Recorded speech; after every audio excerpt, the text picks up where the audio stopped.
I'm back with part 2 of yapping about We Hunt the Flame, and this time instead of my laptop I have my iPad, which is currently at like 5%, so I need to get to this really quickly, and I have these bookmarked even though I have the physical version, but it takes too long. Anyway, if you don't know, part 1 I explained what the series is, but I'll explain it again. Basically, I'm going through We Hunt the Flame, and because I am a native Arabic speaking person, I will be going through the words, how they're pronounced, the meaning behind them, and just yapping about them.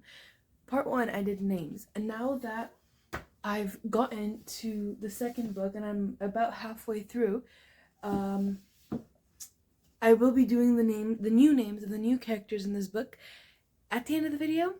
5% battery warning. Let's get started. Okay. Action. The first word is Demenhur. Demenhur is a city. Sunlight was always faint in the Caliphate of Demenhur, because the sun didn't know what to do with the snow that should be sand. Now, Demenhur, I am 90% positive, is based on a city in Egypt called Damanhur.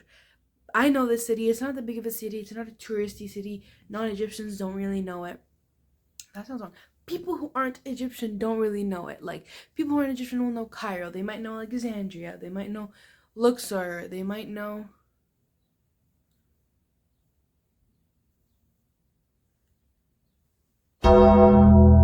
People who aren't Egyptian don't really know Damanhur.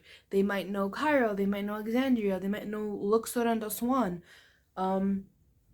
They might know these stuff. They might know Sinai, right? But they don't really know Damanhur because it's in a smaller city, and it's actually in a, because there's bigger cities and then there's smaller cities, like we have Ontario. My family's from one of those cities, and near one of those cities there's a city called Damanhur. And so I've been to Damanhur before. There was a wedding, there was a family wedding, so I've been to Damanhur before, and I've been, you know, it's a nice city, right? But I'm like 90% positive it's based off Damanhur, and it's always weird for me to read this city as Dimanhur because I'm used to saying it as Damanhur. But you know, what the author wills, because she wrote it with an E. What the author wills, I shall do, because it's the city, it's the world that she created. So, next word, Arawiya, which is kind of the whole country. So we have Canada, we have America, we have Arawiya. I'm assuming it's a country. Though everyone was a coward when it came to the forest, each of the 5 caliphates that made up Arawiya were afraid of the ours, for it rimmed those lands too.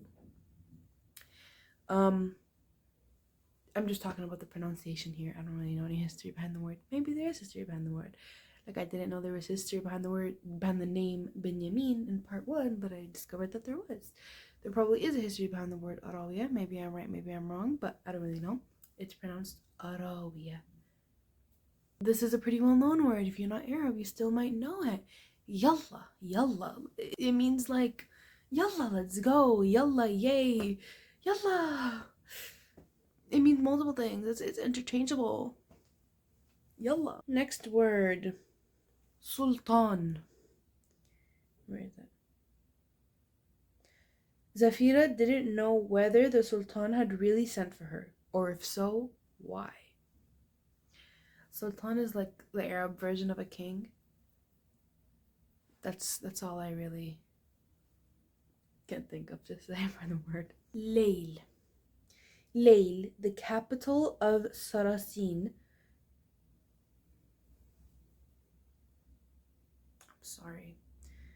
In Arabic, or at least in Egyptian dialect Arabic, cockroach means sarasir.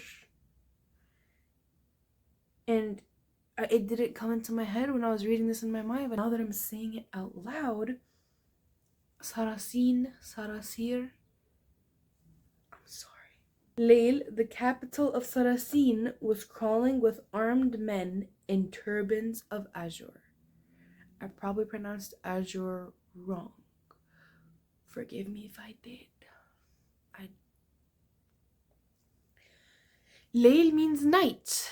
There's different dialects, because that's the thing about Arabic. Different Arabic speaking countries have different dialects where words could either be pronounced differently, or there's even completely different words for things.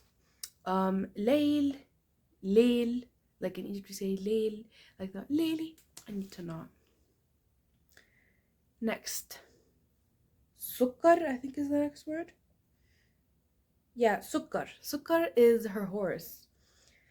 As she and Sukkar crested the last hill that stood between her village and the Arz, she wished more than anything that she could be herself. Sukkar means sugar. I'm assuming because his fur is white. That's all. This video is currently at 6 minutes. Probably not once edited. The next word is Shar. A journey to Shar, for there was no other island in existence. Shar is this island that they go to where the whole Zumra, I think it was, I don't remember. The whole Zumra, the whole gang meets, you know. Shar, literal translation, is evil. Shocker. Thelj. If this was beauty, Zafira couldn't imagine the magnificence of the palace in Thelj, where the royal minaret stood, a beacon bathing in shadows ever since magic had disappeared. Thelj means snow. Anyway, Thelj means snow, it means ice. And back to the dialects thing. In Egypt, we don't say Thelj, we say Telg. I don't know why the th turned into a t. I don't know why the th turned into a tet. But the j to g is because Egyptians pronounce jim as gim.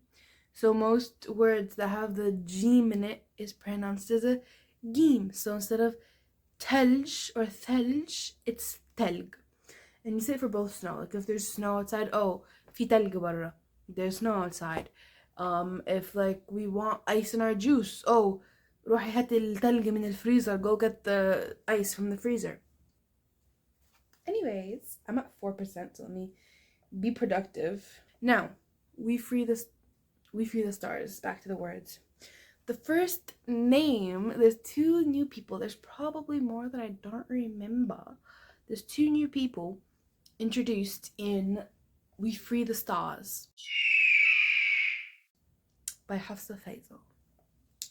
First is Aya. Aya, I want to say a quote like I have been, but there's no really boom quotes for Aya. And I didn't want to read too far when I was searching, like doing the search feature on Apple Books, because I didn't want to spoil it for myself, because as you know, I'm not done the second book yet, so my bad. But we love Aya. Anyway, it's pronounced Aya. Next is Saif. Saif bin Uqub. He replied, with that, his almost non-existent amiability disappeared altogether. Step back, prince. You may have royal blood in your veins, but I've decapitated worse. Saif, I think, means sword, but don't hold me up to that. Don't if I'm wrong, I said I might be wrong, so I think it means sword. And yeah, it's pronounced safe. And I'm at 11 minutes, and the last one I finished at 15 minutes, and that was 9 minutes long, and I kind of want to go longer, so I think I'm going to read some quotes. Ooh. I don't have much quotes, but there was one quote that I have saved at the end, because even though I didn't have tags, I was like, damn, I really wanna tag this. And so I got up and I looked for them. I have tags, but I didn't know where they were, so I got up and I looked for them. We're so quick to dismiss the sentiment as weak, but hearts beat for love, don't they? A life without purpose may be no life, but a life without love is nothing but an existence. Mic drop. His mother used to say that a person without hope was a body without a soul. It was the loss of the sisters nearly a century ago that had left people this way.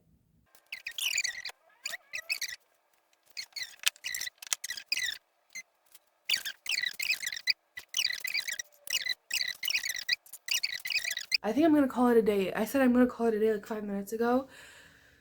I think I'm gonna call it a day for this book video. Thank you for watching. Stay tuned for more book videos, I hope. And that's all. I'm gonna go and do my exam.